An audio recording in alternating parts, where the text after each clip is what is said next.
السؤال الأول: من هو الهداف التاريخي لكأس العالم؟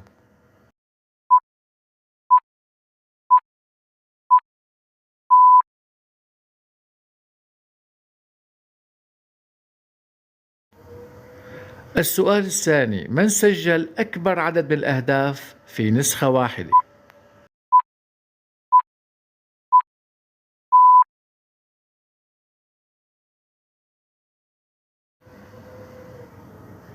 السؤال الثالث: من هو أصغر لاعب يسجل في نهائي المونديال؟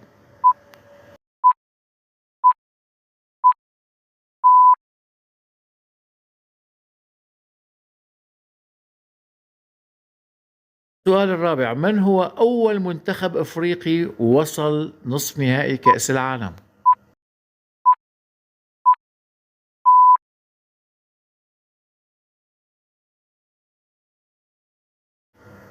السؤال الخامس: من سجل أول هدف في تاريخ المونديال؟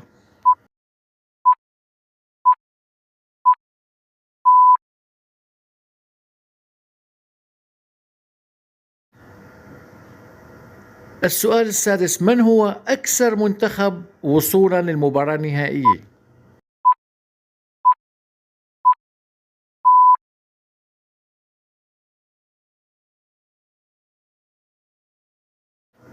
السؤال السابع: من هو أول لاعب تم طرده في كأس العالم؟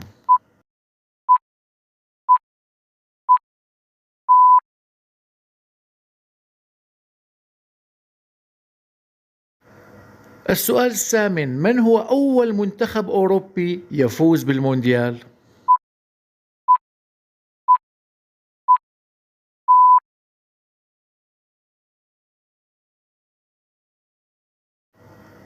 السؤال التاسع: من سجل أسرع هدف في تاريخ المونديال؟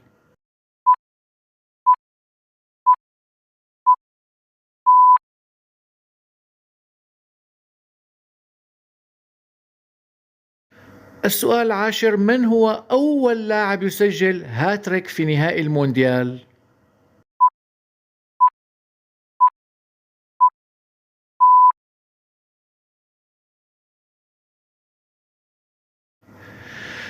السؤال 11: من هو أكثر منتخب فوزا ببطولة كأس العالم؟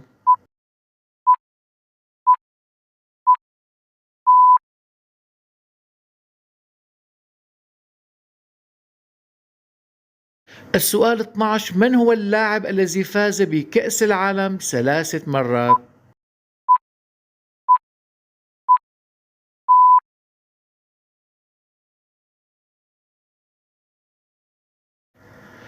السؤال 13: ما هو أكبر فوز في تاريخ مباريات كأس العالم؟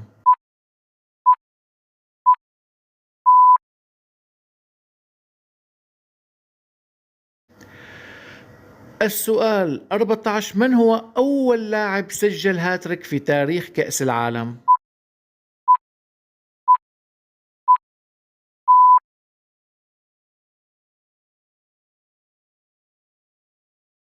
سؤال 15: من سجل هدف الفوز في نهائي مونديال جنوب أفريقيا 2010؟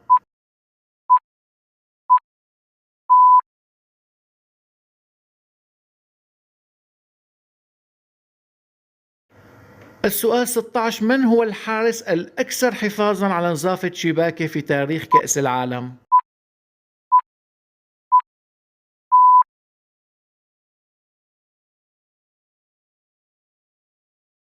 السؤال 17: من هو اللاعب الأكثر خوضا للمباريات في تاريخ كأس العالم؟